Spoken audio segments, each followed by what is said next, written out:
আৰু কৃষকৰ আমি কৃষকৰো আৰু একেধৰণে আমাৰ জীৱন যাত্ৰাটো চলি গৈছে। তাৰে ইতিমধ্যে ৰিটায়াৰ কৰিছে তাৰ এজন ভাল বক্তা, এজন দক্ষ ব্যক্তি, ইয়াৰ উপৰিও এজন ভাল প্ৰতিবাদকাৰী। তাৰৰ বিষয়ে আমি বহুতেই নাজানো।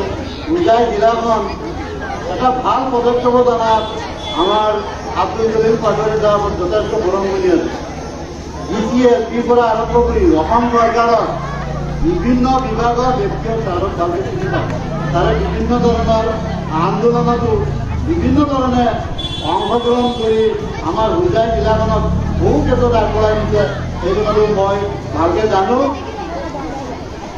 প্ৰয়াত খলিলুৰ ৰহমান চৌধুৰী যমুনামুখ সমষ্টিৰ বিধায়ক, আমি চবে চিনি পাওঁ।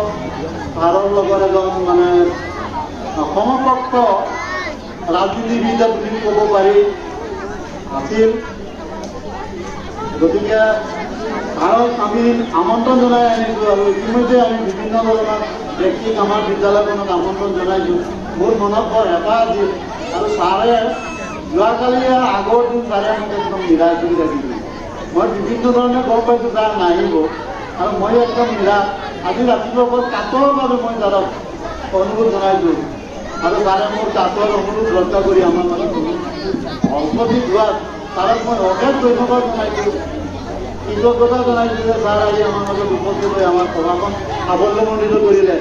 আৰু ছাৰৰ বহুমূলীয়া বক্তব্য ৰাখিবৰ কাৰণে মই মাইক্ৰফোনটো ছাৰলৈ আগবঢ়াই দিম।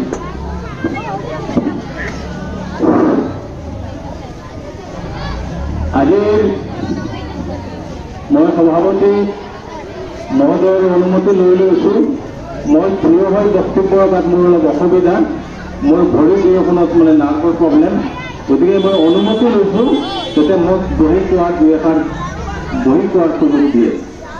যি কি নহওক, আজিৰ এই সম্বৰ্ধনা অনুষ্ঠান যিটো আমাৰ আব্দুল শহীদ চাহাবৰ বিদায়ী সম্বৰ্ধনা অনুষ্ঠানৰ সভাপতি ডাঙৰীয়া, এই মঞ্চত উপবিষ্ট বিভিন্ন বিদ্যালয়ৰ প্ৰধানসকল, CRCC দল, মোৰ ভাতৃভগ্নী লাচিত বজাৰ হাইস্কুলৰ প্ৰধান শিক্ষক মতিউৰ ৰহমান ডাঙৰীয়া, তেওঁ হোজাই জিলাৰ প্ৰাক্তন হাইস্কুল শিক্ষক সংস্থাৰ প্ৰাক্তন সম্পাদক।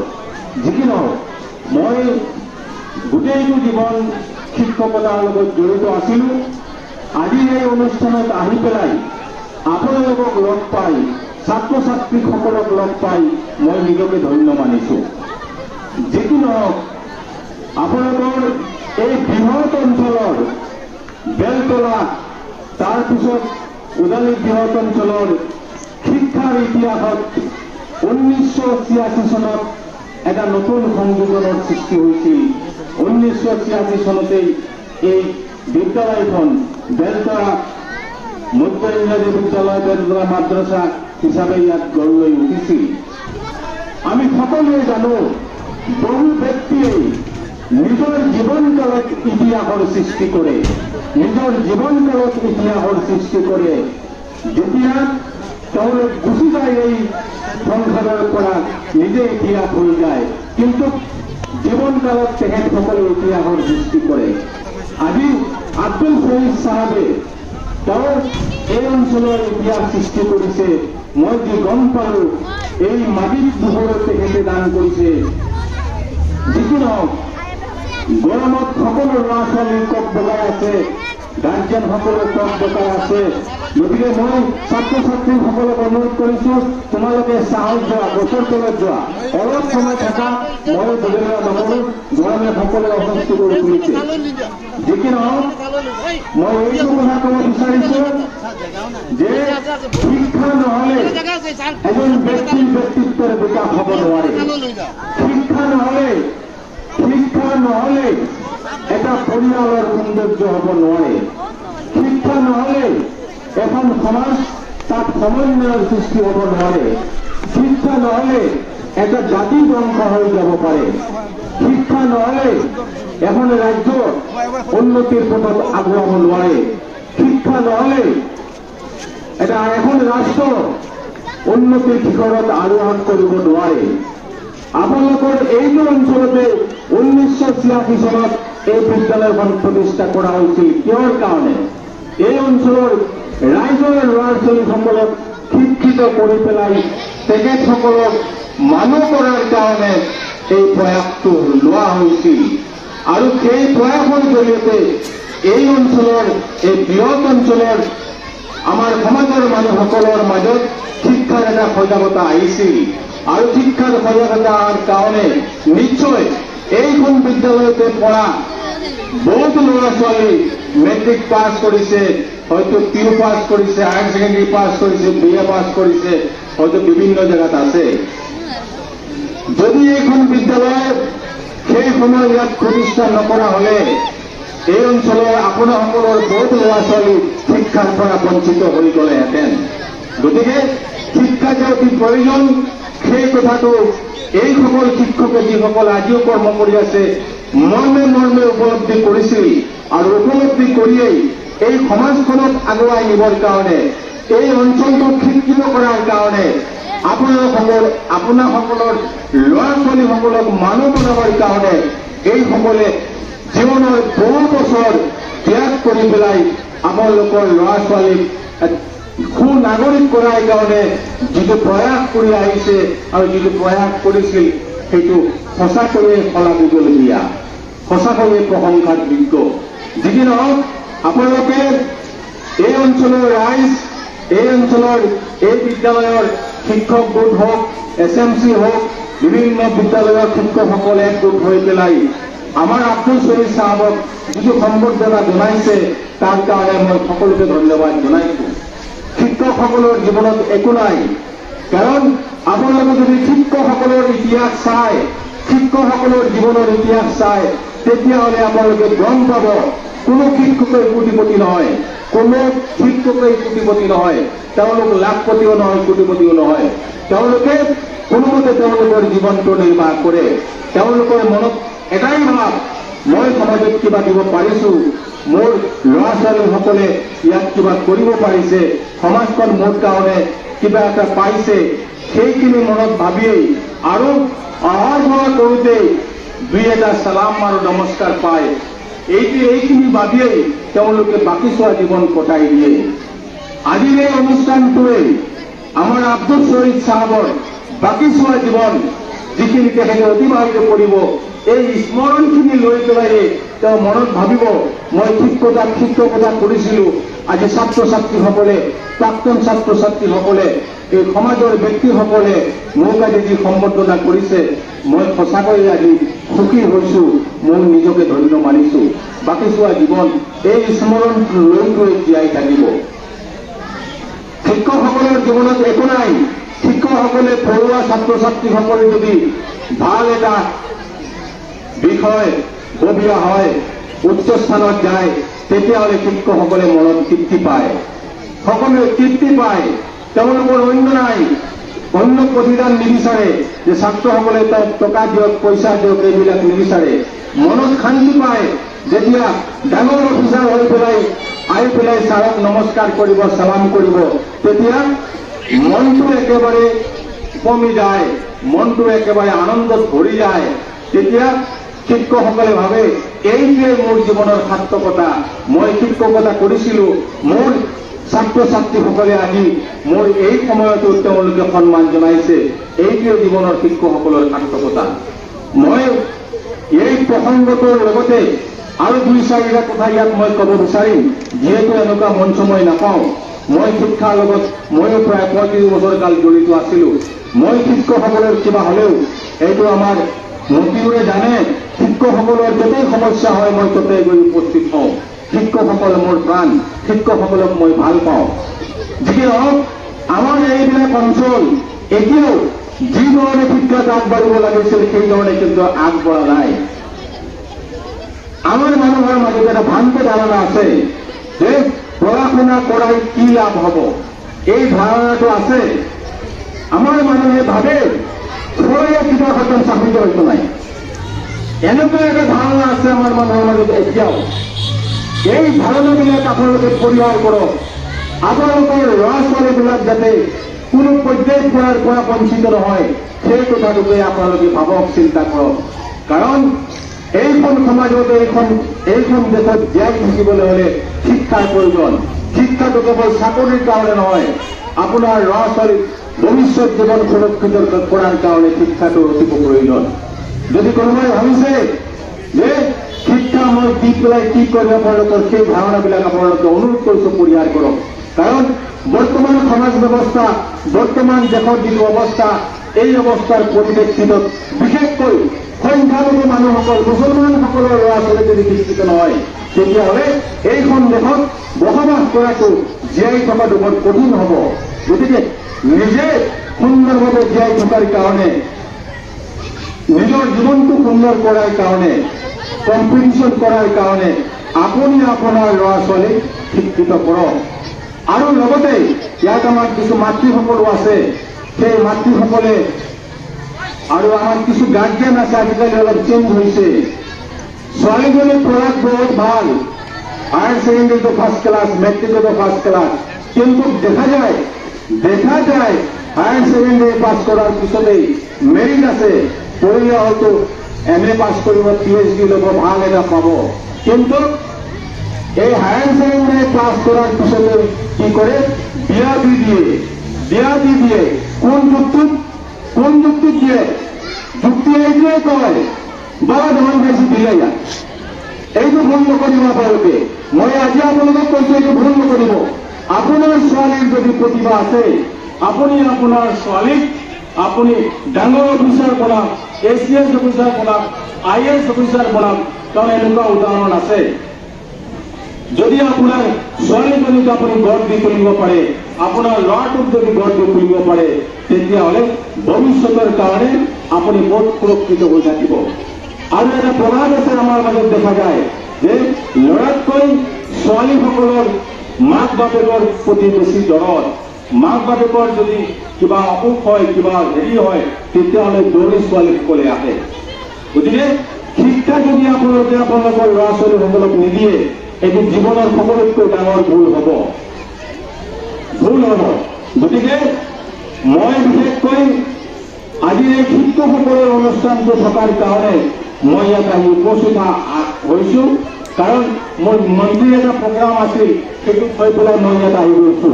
কাৰণ শিক্ষকসকলৰ মোৰ প্ৰাণৰ প্ৰাণ, শিক্ষকসকলক মই ভাল পাওঁ। শিক্ষকসকলৰ কিবা হ'লে মই ৰৈ থাকিব নোৱাৰো। ৰাতিপুৱা মই বিচনাতে শুই আছিলো, শৰীৰটো বেয়া। আজিতো যেতিয়া ফোন কৰিলে, ক'লে উপায় নাই, মইতো আৰু কাকো মাতা নাই। মই উপায়হীন হৈ পেলাই ল'ৰাটোক ক'লো, বাবা বল, মোৰতো আৰু যাবই লাগিব, যেতিয়া অসুস্থ শৰীৰ হ'লেও মই যাব লাগিব। কাৰণ মোৰ এগৰাকী শিক্ষকৰ ইয়াত সম্বৰ্ধনা অনুষ্ঠান। গতিকে মই নগৈ নোৱাৰিম, যাবই লাগিব। গতিকে এই শিক্ষকগৰাকীয়ে তেওঁলোকৰ আৰু যিসকল সহকৰ্মী আছে, সেইসকলে আপোনালোকৰ এই অঞ্চলত শিক্ষাৰ ক্ষেত্ৰত এটা নতুন ইতিহাসৰ সৃষ্টি কৰিছে। আজি হয়তো দুদিন পিছত মই গুচি যাম, তেওঁ গুচি যাব, কিন্তু স্কুলখন থাকি যাব, এই মাদ্ৰাছাখন থাকি যাব। আপোনালোকৰ ভৱিষ্যত প্ৰজন্ম যিটো আহিব, সেই প্ৰজন্মই ইয়াত শিক্ষা গ্ৰহণ কৰি পেলাই আপোনালোকৰ জেনেৰেশ্যনটোক আগুৱাই লৈ যোৱাত সহায় কৰিব। গতিকে মই তেখেতক ধন্যবাদ দিছো। তেখেতে যে সুদীৰ্ঘ জীৱন এই বিদ্যালয়ত শিক্ষকতা কৰি মাটি দান কৰি পেলাই সমাজৰ হকে চিন্তা কৰিছে, সমাজখনক আগুৱাই লৈ যোৱাৰ কাৰণে চিন্তা কৰিছে, তাৰ বাবে তেখেতক ধন্যবাদ জনাইছো। আপোনালোকে এটা কথা মনত ৰাখিব, যি জাতিৰ কোনো শিক্ষা নাই, শিক্ষা নাথাকে, সেই জাতি অট'মেটিকলি ধ্বংস হৈ যাব। আজি মুছলমানসকল শিক্ষা দীক্ষাত এতিয়াও পিছ পৰি আছে। এই জাতিৰ যদি আৰু শিক্ষা দীক্ষাত আগবাঢ়ি নাহে, আগুৱাই নাহে, তেতিয়াহ'লে এই জাতিটো একেবাৰে ধ্বংস হৈ যাব। আপোনালোকে বিচাৰে নেকি আপোনালোকৰ জাতিটো ধ্বংস হৈ যাওক? বচাই ৰাখিবৰ কাৰণে শিক্ষাৰ প্ৰয়োজন। এই জাতিটোক আগলৈ আগুৱাই লৈ যাবৰ কাৰণে শিক্ষাৰ প্ৰয়োজন। আপুনি দেশৰ আইন কানুন বুজিব লাগিব, আইন কানুন জানিব লাগিব। কেনেকৈ জানিব? শিক্ষাৰ জৰিয়তে জানিব। শিক্ষা নহ'লে কোনো মানুহ আগুৱাই যাব নোৱাৰে, কোনো সমাজ আগুৱাই যাব নোৱাৰে। গতিকে শিক্ষাটোৰ প্ৰতি আপোনালোকে অতি গুৰুত্ব দিব। মোৰ যুৱ বন্ধুসকল আছে, ইয়াত গাৰ্জেনসকলো আছে, মই হাত জোৰ কৰি অনুৰোধ কৰিছো, আপোনালোকৰ কোনো ল'ৰা ছোৱালী যাতে ঘৰত শিক্ষা নোহোৱাকৈ, স্কুলত নোহোৱাকৈ নাথাকে, এই ব্যৱস্থা যদি আপোনালোকে লওক। কাৰণ আপোনালোকে যিসকলে সূক্ষ্মভাৱে চিন্তা কৰিছে সেইসকলে গম পাব আমাৰ ওপৰত কিমান চদ্মা আহিছে। আজি শাসনৰ গাদীত থকা ব্যক্তিসকলে, সংবিধানিক পদত থকা ব্যক্তিসকলে আমাক জাতিটোক লৈ পেলাই কিমান কটাক্ষ কৰি আছে, কিমান ধৰণৰ বাজে কথাবিলাক কৈ আছে। কিহৰ কাৰণে? কাৰণ আমাৰ শিক্ষা কম, আমাৰ শিক্ষা নাই, সেইকাৰণে এইবিলাক কথা ক'বলৈ সাহস পাইছে। আমাৰ এই জাতিটো যদি 100% আজি লিটাৰেট হৈ যায়, শিক্ষিত হৈ যায়, তেওঁলোকৰ সাহস নহব আঙুলি ঘূৰাই কথা কোৱাৰ কাৰণে। গতিকে আমি জীয়াই থাকিবৰ কাৰণে, আমি বাচি থাকিবৰ কাৰণে এই সমাজখনত আমি কি কৰিব লাগিব? আমাৰ নতুন প্ৰজন্ম, আমাৰ ল'ৰা ছোৱালীসকলক আমি শিক্ষিত কৰিবই লাগিব। গতিকে মোৰ আকুল আবেদন এই অঞ্চলৰ ৰাইজক, এই অঞ্চলৰ ভাতৃসকলক, আপোনালোকৰ কোনো ল'ৰা ছোৱালী যাতে স্কুলত নোযোৱাকৈ নাথাকে সেই ব্যৱস্থাটো আপোনাসকলে কৰিব। যিকি নহওক গৰমত সকলোৱে টক বকাই আছে, যিকি নহওক সকলোৱে টক বকাই আছে, আমনিও লাগিছে। বেছি গৰমত কথাবিলাক শুনিবলৈ ভাল নালাগে। আজি আমাৰ ভাৰতবৰ্ষৰ ৭৮ সংখ্যক স্বাধীনতা দিৱস। সেই স্বাধীনতা দিৱসতেই আজি আমাৰ শ্বহীদ চাহাবক ইয়াত সম্বৰ্ধনা দিছে। মই সেই দৃষ্টিভংগীৰ পৰা মই ক'ব বিচাৰিছোঁ যে আমাৰ আব্দুল শ্বহীদ চাহাব অতি ভাগ্যৱান, অতি ভাগ্যৱান। স্বাধীনতা দিৱসৰ সেই দিনটোতেই তেখেতসকলে কমিটিয়ে মিলি পেলাই তেখেতৰ বিদায়ী সম্বৰ্ধনাটো অনুষ্ঠানটো পতাৰ কাৰণে যি যোজনা কৰিছে, মই বিদ্যালয় কৰ্তৃপক্ষ, SMC, ইয়াৰ স্থানীয় ৰাইজক মই ধন্যবাদ জনাইছোঁ। কাৰণ এইটোৱেই শিক্ষকসকলৰ জীৱনৰ স্বীকৃতি। এইটোৱেই সমাজৰ পৰা যদি এষাৰ ভাল মাত পায়, ছাত্ৰ ছাত্ৰীসকলৰ পৰা যদি এটা ভাল মাত পায় আৰু যদি এটা স্বীকৃতি পায়, যিখিনি কৰিলে গোটেই জীৱন যিখিনি তেওঁলোকে ত্যাগ কৰিলে ইয়াৰ বিনিময়ত যদি সামান্য এটা স্বীকৃতি পায়, সেইখিনিতেই সম্বল হিচাপে লৈ বাকী চোৱা জীৱন তেওঁলোকে জীয়াই থকাৰ কাৰণে প্ৰেৰণা পায়। গতিকে মই আজিৰ এই সন্ধিক্ষণত আমাৰ স্বাধীনতা দিৱসত দুই এষাৰ কথা নকলেও ঠিক নহ'ব। কাৰণ আমি ৭৮ সংখ্যক স্বাধীনতা দিৱস আমি কি কৰিছোঁ, আজি উদযাপন কৰিছোঁ গোটেই ভাৰতবৰ্ষতে। ইয়াৰ লগত সংগতি ৰাখি পেলাই এইখন বিদ্যালয়টো উদযাপন কৰা হৈছে। যিকি নহওক, কাৰণ আমি এটা সময়ত কি আছিলোঁ, ইংৰাজসকলে আমাৰ ভাৰতবৰ্ষ তেওঁলোকে শাসন কৰিছিল আৰু সেই সময়ত ভাৰতবৰ্ষৰ সকলো মানুহ, সকলো জাতি জনগোষ্ঠী, হিন্দু মুছলমান সকলো আছিল ইংৰাজৰ গোলাম। ইংৰাজৰ গোলাম হিচাপে আমি আছিলোঁ। ইংৰাজে আমাক শাসন কৰিছিলে, ইংৰাজে আমাক শোষণ কৰিছিলে। কিন্তু বহু ত্যাগৰ বিনিময়ত, বহু বলিদানৰ পিছত ভাৰতবৰ্ষই 1947 চনৰ 15 আগষ্ট তাৰিখে স্বাধীনতা লাভ কৰে। এই যে স্বাধীনতা আন্দোলন, এই স্বাধীনতা আন্দোলনত মুছলমানসকলৰ পক্ষৰ পৰা হাজাৰ হাজাৰ মৌলানাই কি কৰিছিল, প্ৰাণ আহুতি দিছিল। ব্ৰিটিছসকলে তেওঁলোকক ফাঁচি দিছিল, তেওঁলোকক হত্যা কৰিছিল। কিন্তু আজি দুৰ্ভাগ্যৰ বিষয়, স্বাধীনতাৰ ৭৮ বছৰ পিছত আমাক কয় আমাৰ কোনো দেশপ্ৰেম নাই, আমাৰ কোনো দেশপ্ৰেম নাই, মুছলমান জাতিৰ কোনো অৰিহণা নাই, সেইবিলাক কথা আমাক কয়। গতিকে আমি সকল যদি 100% শিক্ষিত হৈ যাওঁ, আমি যদি ইতিহাসৰ পাত লুটিয়াওঁ, ইতিহাস যদি ষ্টাডি কৰোঁ, তেতিয়াহ'লে আমাৰ সন্মুখত কাৰো সাহস নহ'ব এই ধৰণৰ কথাবিলাক কোৱাৰ কাৰণে। গতিকে এইখন সমাজত বাচিবৰ কাৰণে, এইখন সমাজত থাকিবৰ কাৰণে আমাৰ ল'ৰা ছোৱালী, আমাৰ নতুন প্ৰজন্মক আমি শিক্ষিত কৰা সাংঘাতিক প্ৰয়োজন। সেই কথাটো আপোনালোকে মনত ৰাখিব। কাৰণ আপুনি যদি কৰ্মও কৰে, আপুনি যদি হাজিৰা কামো কৰে, তেতিয়াহ'লে আপুনি নাভাবিব আপোনাৰ ল'ৰাৰ যদি প্ৰতিভা থাকে আপুনি তাক পঢ়াৰ পৰা বঞ্চিত নকৰিব। কষ্ট কৰি হ'লেও তাক পঢ়া শুনা কৰাওক। কাৰণ মই আপোনালোকৰ সন্মুখত উদাহৰণ, মোৰ দেউতাই হাজিৰা কাম কৰিছিল মোৰ স্কুলীয়া জীৱনত, কিন্তু মোক স্কুলৰ পৰা বঞ্চিত কৰা নাছিল। আজি যাৰ সুবাদতে মই আপোনালোকৰ সন্মুখত আহি দুই এপাক কোৱাৰ সক্ষমতা মই পাইছোঁ। কিহৰ কাৰণে? মোৰ মাক বাপেকৰ কাৰণে, মোৰ পিতৃৰ কাৰণে, মোৰ মাতৃৰ কাৰণে। আপোনাৰ সকলোকে একোজন পিতৃ মাতৃ কিয় আপোনালোকৰ ল'ৰা ছোৱালী পঢ়া শুনাৰ পৰা বঞ্চিত হ'ব? কি কাৰণত হ'ব? গতিকে আপোনালোকে ভুলেতো আপোনালোকৰ ল'ৰা ছোৱালীক স্কুলত নপঢ়াকৈ নাথাকিব, স্কুলত পঢ়াৰ পৰা বঞ্চিত নকৰিব। আৰু এটা কথা আপোনালোকে জানিব যে শিক্ষাটো ল'ৰা ছোৱালীৰ মৌলিক অধিকাৰ, সংবিধানত এইটো সংযোজন কৰা হৈছে। মানুহেতো নকৰে। আপুনি যদি আপোনাৰ ল'ৰা ছোৱালীক শিক্ষাৰ পৰা বঞ্চিত কৰে, কোনোবাই যদি আপোনাৰ ওপৰত বোলে কেছ দি দিয়ে, বোলে এওঁতো তেওঁৰ ল'ৰা ছোৱালীক শিক্ষা স্কুলত নপঢ়াই পেলাই কাম কৰাই আছে, আপোনাৰ ওপৰত কেছ হৈ যাব, পুলিচে আপোনাক ধৰি নিব। গতিকে আমি সেই পৰ্যায়লৈ যাব নালাগে।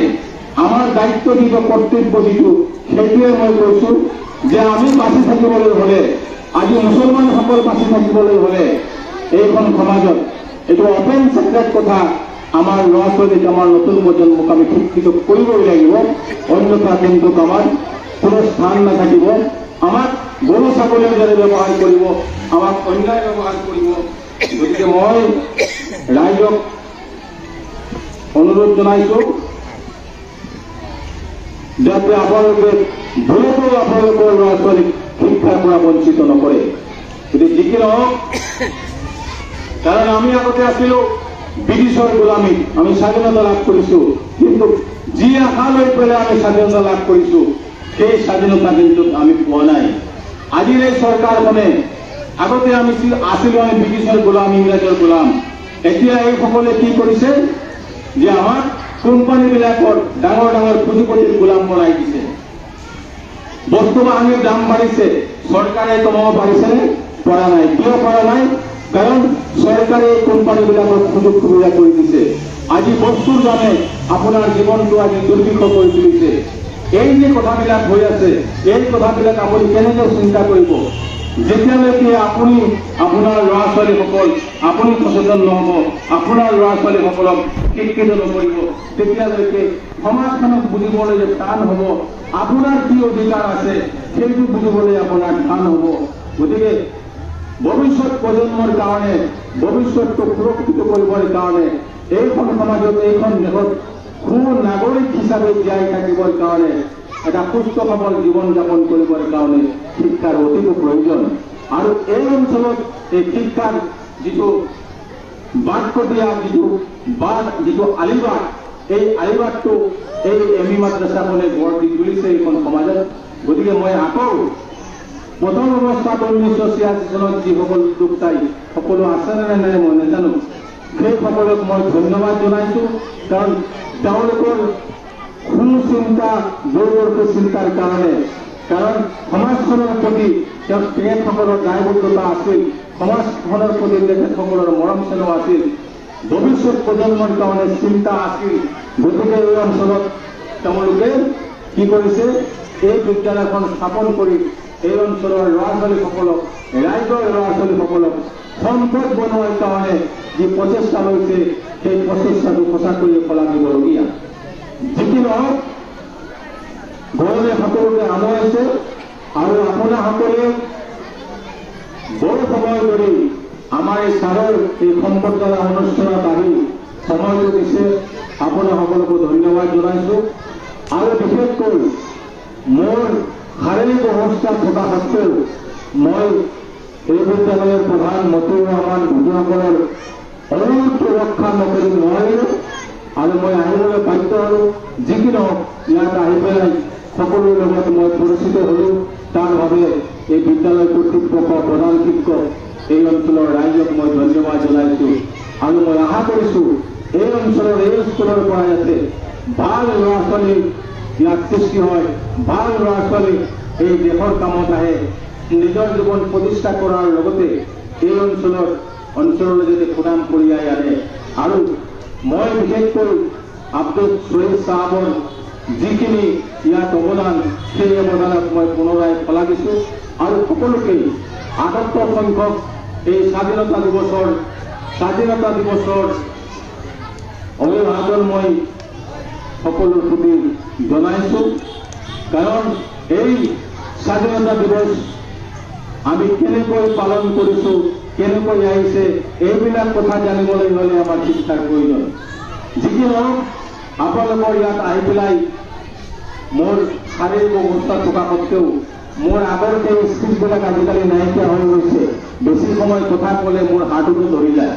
যি কি নহওক, মই আজিম আৰু মতিউৰৰ বাকীসকলৰ কথা মানে পেলাব নোৱাৰি মই আপোনালোকৰ মাজত আহিছোঁ আৰু আপোনালোকৰ মাজত আহি পেলাই যিখিনি মৰম স্নেহ পাইছোঁ আৰু মই আব্দুল শহীদ চাহাবৰ এই বিদায় অনুষ্ঠানত নিজকে অংশগ্ৰহণ কৰিব পাৰি শ্বেয়াৰ কৰিব পাৰি মই নিজকে ধন্য মানিছোঁ আৰু ভৱিষ্যত জীৱনত যিখিনি সময় তেওঁৰ জীৱনত বাকী চোৱা সময় আছে এই বিদ্যালয়ত যাতে মাজে সময়ে আহে আৰু সমাজখনক আগুৱাই লৈ যোৱাত যাতে সহায় কৰে সমাজখনক এখন সুসংগঠিত সমাজ যাতে গঢ় দিয়াৰ কাৰণে আৰু আমাৰ সমাজৰ কোনো ল'ৰা ছোৱালী যাতে শিক্ষাৰ প্ৰতি বঞ্চিত নহয় সেই কথাবিলাক মনত ৰাখি সেই কথাবিলাক দৃষ্টি ৰাখি বাকী চোৱা সময় তেখেতে কটাই যাব বুলি মই তেখেতৰ প্ৰতি আশা ব্যক্ত কৰিছোঁ আৰু শেষত সকলোকে ধন্যবাদ জনাই মই আব্দুল শহীদ চাহাবৰ দীৰ্ঘায়ু কামনা কৰি